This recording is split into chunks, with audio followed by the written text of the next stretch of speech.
You know that moment when something small happens? Nothing major, but your mind doesn't let it go. Even when you don't want to think about it, your mind keeps pulling you back in. At first, it doesn't feel like overthinking. It feels like normal analyzing, paying attention, or catching up to something important before that something turns into a problem. And if you've done this long enough, you don't even question it anymore. Because in your mind, this is what being aware looks like.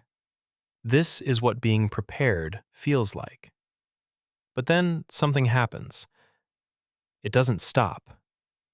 You go back to the same moment again and again and again.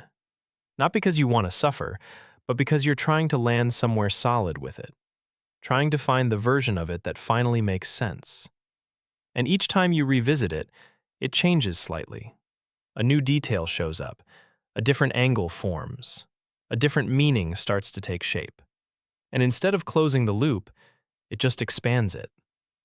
That's when it shifts. You're not just thinking anymore. You're monitoring. You're scanning. You're anticipating. And after a while, it doesn't even feel like a reaction to something specific. It starts to feel like a position you carry into everything. You notice things faster. You read people quicker. You catch tone, timing, hesitation. Things most people don't even register. And at first, that feels like an advantage. You feel aware. You feel sharp. You feel like you can see what others miss. But the part that takes longer to notice is what it costs you. Because when your mind is always slightly ahead of the moment, you're never fully inside it. You're there, but not completely. You're listening, but also analyzing. You're present, but also preparing. And that split becomes your normal.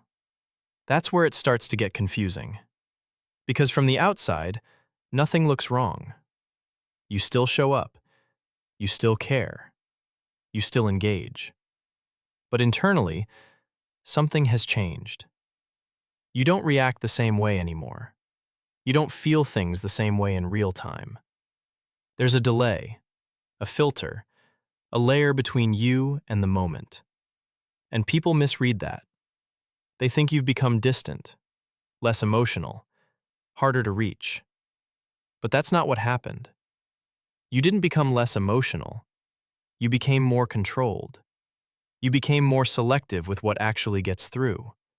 You stopped letting everything hit you the same way. That's not disconnection.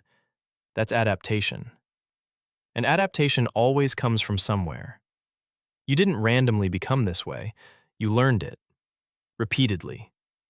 In moments where reacting freely didn't feel safe. In situations where being caught off guard had consequences. In environments where you had to stay a step ahead just to feel okay.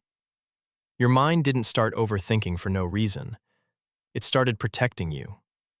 That's the part most people never see.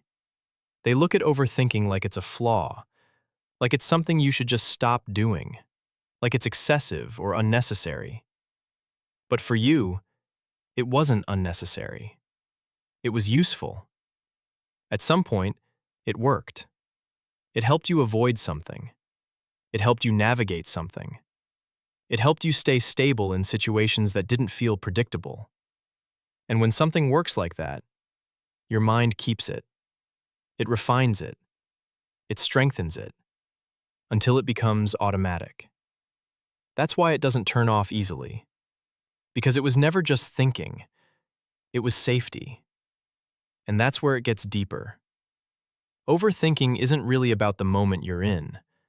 It's about what your system expects could happen next. It's about not fully trusting that things will stay okay without you checking. That pattern, the need to stay mentally ahead of what could go wrong, connects directly to something explored more deeply in You're Not Broken, You're Overwhelmed. And if this is already starting to make sense, stay with us. Because the goal isn't what most people think it is. The goal isn't to stop thinking.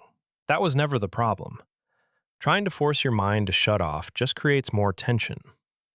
What actually changes things is what your mind is trying to do underneath the thinking. Because when you start seeing that this isn't about control, it's about safety, something opens up. You begin to notice the difference between a moment that actually needs your attention and a moment your mind is trying to secure out of habit.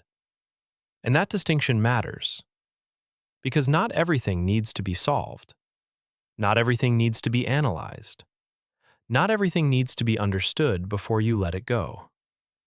Some things are just moments. And when you start allowing that, even slightly, your system begins to recalibrate. You don't lose awareness. You don't become careless.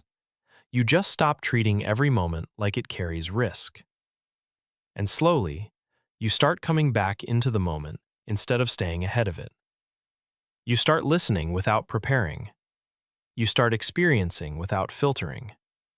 You start letting things be what they are without needing to shape them into something certain. That's the shift.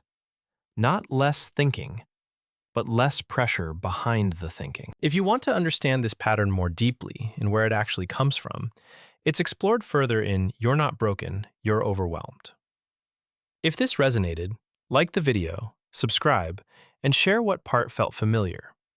Because you didn't become someone who overthinks, you became someone who learned to stay ahead, just to feel okay.